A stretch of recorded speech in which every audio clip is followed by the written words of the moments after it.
Hello friends, ನಾವಿವತ್ತು ಘಾತಾಂಕಗಳು ಅನ್ನುವಂಥ ಪಾಠದ ಒಂದು ಲೆಕ್ಕಗಳನ್ನ ಬಿಡಿಸೋಣ. ಇದು 8ನೇ ತರಗತಿಯ ಒಂದು ಪಾಠವಾಗಿದೆ. ನೋಡಿ, ಮೊದಲನೇದಾಗಿ ಇದೊಂದು ಸಂಖ್ಯೆಯನ್ನು ಬರೆಯೋಣ. ನೋಡಿ, 10 ರ ಘಾತ 4 ಅಂತ ಬರೆದಿದ್ದೇವೆ. ಹೌದಾ? ಇದನ್ನು ಓದೋದು ಹೇಗೆ? 10 ರ ಘಾತ 4. ಹಾಗಾದ್ರೆ ಇಲ್ಲಿ ಕೆಳಗಿದೆಯಲ್ಲ, ಈ ಸಂಖ್ಯೆಗೆ ನಾವೇನಂತೀವಿ? ಆಧಾರ ಸಂಖ್ಯೆ. ಇದಕ್ಕೆ ನಾವೇನಂತ ಇದೀವಿ ಅಂದ್ರೆ ಆಧಾರ ಸಂಖ್ಯೆ ಅಂತೇಳಿ ಹೇಳ್ತಾ ಇದ್ದೇವೆ.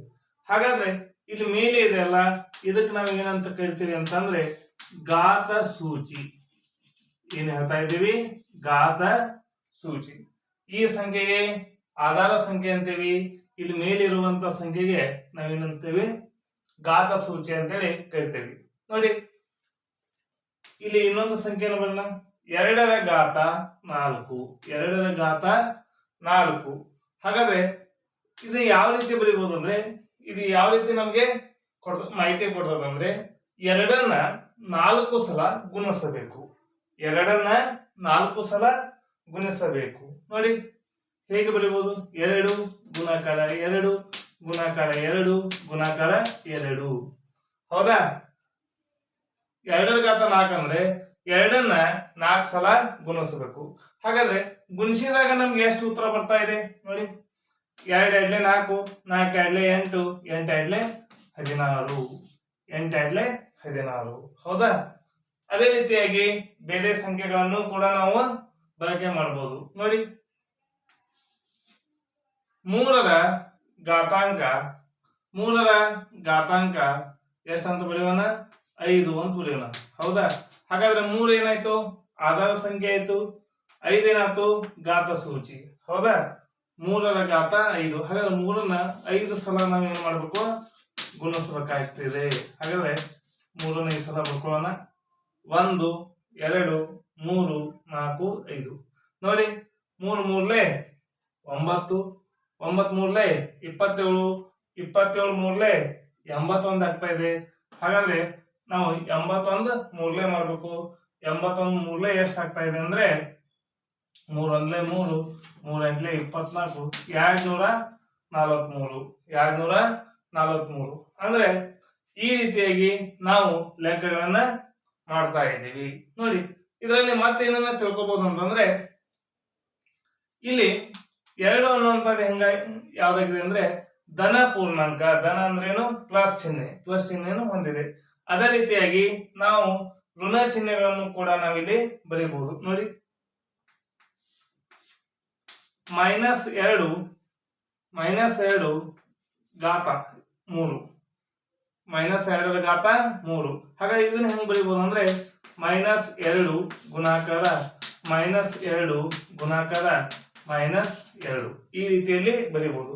ನೋಡಿ, ಇಲ್ಲಿ ಚಿಹ್ನೆ ಇರೋದ್ರಿಂದ ಮೊದಲು ಚಿಹ್ನೆಯನ್ನು ಗುಣಿಸಬೇಕು, ಆಮೇಲೆ ಸಂಖ್ಯೆಯನ್ನ ಗುಣಿಸಬೇಕು. Minus into minus, minus into minus ಏನಾಗ್ತಾ ಇದೆ? ಪ್ಲಸ್ ಆಗ್ತಾ ಇದೆ. ಪ್ಲಸ್ ಇಂಟು ಮೈನಸ್ ಮೈನಸ್ ಆಗ್ತಾ ಇದೆ. ಹಾಗಾದ್ರೆ 2 2 4, 4 2 8. ಹಾಗಾದ್ರೆ ಉತ್ತರ ಎಷ್ಟಾಗ್ತಾ ಇದೆ? -8 ಅಂತೇಳಿ ಈ ರೀತಿಯಲ್ಲಿ ಬರೀಬಹುದು. ಅದೇ ರೀತಿಯಲ್ಲಿ -5 ರ ಘಾತ 2 ಅಂತ ತಗೊಳ್ಳೋಣ.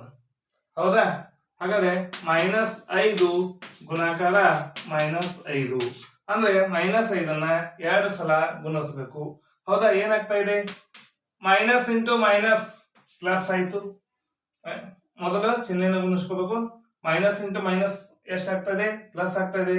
5 5 ಎಷ್ಟಾಗ್ತಾ ಇದೆ? 25 ಆಗ್ತಾ ಇದೆ. 5 5 25 ಆಗ್ತಾ ಇದೆ. ನೋಡಿ, ಈಗ ಘಾತಾಂಕಗಳು ಏನಾಗಿದ್ದಾವೆ? ಪ್ಲಸ್ ಆಗಿರ್ತವೆ. ಹಾಗಾದ್ರೆ ಘಾತಾಂಕದಲ್ಲಿ ಮೈನಸ್ ಇಟ್ಟಾಗ ಏನಾಗ್ತಾ ಇದೆ ನೋಡೋಣ. ಈಗೊಂದು 6 ರ ಘಾತಾಂಕ -2. 6 ರ ಘಾತಾಂಕ -2 ಅಂತ ತಗೊಂಡಿದ್ದೀವಿ. ನೋಡಿ, ಇದನ್ನ ಹೆಂಗ್ ಬರೆಯೋದಂದ್ರೆ 1 ಡಿವೈಡೆಡ್ ಬೈ 6 ರ ಘಾತಾಂಕ +2 ಅಂತ ಆಗ್ತಾ ಇದೆ. ಹಾಗಾದ್ರೆ ಇಲ್ಲಿ ನೋಡಿ, ಇಲ್ಲಿ ಘಾತಾಂಕ ಸಂಖ್ಯೆ ಮೈನಸ್ ಇದ್ದಂಥದ್ದು ಇಲ್ಲಿ ಕೆಳಗೆ ಬಂದಾಗ ಏನಾಗ್ತಾ ಇದೆ? ಪ್ಲಸ್ ಆಗ್ತಾ ಇದೆ. ಹಾಗಾದ್ರೆ ನಮಗೆ ಇದನ್ನು ಬರೆಯೋದು ಗೊತ್ತು. 6 ರ ಘಾತಾಂಕ 2 ಅಂದ್ರೆ 6 ಗುಣಿಸು 6. ಹಾಗಾದ್ರೆ ಮೇಲೆ ಒಂದು ಹಾಗೆ ಇಡಿ. 6 6 ಎಷ್ಟಾಗ್ತದೆ 36. ಹಾಗಾದ್ರೆ ನಾವ್ ಏನ್ ಮಾಡ್ಬೇಕಾಗೈತೆ, ಘಾತಾಂಕದಲ್ಲಿ ಏನಾದ್ರೂ ಮೈನಸ್ ಇದ್ರೆ ಅದನ್ನ ಪ್ಲಸ್ ಮಾಡ್ಕೋಬೇಕಂದ್ರೆ ಈ ಸಂಖ್ಯೆನ ಏನ್ ಮಾಡ್ಬೇಕು, ಈ ರೀತಿ ಕೆಳಗೆ ಬರ್ಕೋಬೇಕು. ಅಕಸ್ಮಾತ್ ಕೆಳಗೆ ಏನಾದ್ರು ಇದ್ರೆ ಅದನ್ನ ಮೇಲೆ ಬರ್ಕೊಂಡು ಪ್ಲಸ್ ಚಿಹ್ನೆ ಮಾಡ್ಕೋಬೇಕು. ಅದೇ ರೀತಿಯಲ್ಲಿ ಇನ್ನೊಂದು ಲೆಕ್ಕವನ್ನು ತೆಗೆದುಕೊಳ್ಳೋಣ. 5ರ ಘಾತಾಂಕ -3. ನೋಡಿ, ಇದು ಪ್ಲಸ್ ಆಗ್ಬೇಕಂದ್ರೆ ಏನ್ ಮಾಡ್ಬೇಕು, ಕೆಳಗೆ ಬರ್ಕೋಬೇಕು. 5ರ ಘಾತಾಂಕ 3. ಯಾವಾಗಿದು -3 ಇದ್ದದ್ದು ಕೆಳಗೆ ಬಂದಾಗ ಏನಾಗುತ್ತೆ, ಪ್ಲಸ್ ಆಗ್ತದೆ. 1/5 ಗುಣಿಸು 5 ಗುಣಿಸು 5. ಹಾಗಾದ್ರೆ 5 5 25, 25 5 125. ಈ ರೀತಿಯಲ್ಲಿ ನಾವು ಘಾತಾಂಕಗಳ ಲೆಕ್ಕಗಳನ್ನ ಬಿಡಿಸಬಹುದು. ನಾವು ಏನೇನು ಬಿಡ್ತಿದ್ದೇವೆ, ಘಾತ ಸೂಚಿ ಕಂಡ್ಕೊಂಡ್ವಿ, ಆಧಾರ ಸಂಖ್ಯೆಯನ್ನು ಬರ್ತಿದ್ದೀವಿ. ಹಾಗಾದ್ರೆ ಇದರ ಮೇಲೆ ನಾವೇನ್ ಮಾಡಿದ್ದೀವಿ, ಈ ರೀತಿಯಾದಂತಹ ಲೆಕ್ಕಗಳನ್ನ ಬಿಡಿಸ್ತಾ ಇದ್ದೀವಿ. ಓಕೆ ಫ್ರೆಂಡ್ಸ್, ಈ ವಿಡಿಯೋ ನಿಮಗೆ ಇಷ್ಟ ಆದ್ರೆ ಲೈಕ್ ಮಾಡಿ, ಶೇರ್ ಮಾಡಿ, ಸಬ್ಸ್ಕ್ರೈಬ್ ಆಗಿರಿ. ಹೀಗೆ ನಮ್ಮೆಲ್ಲ ವಿಡಿಯೋಗಳನ್ನ ನೀವು ನೋಡ್ತಾ ಇರಿ. Thank you.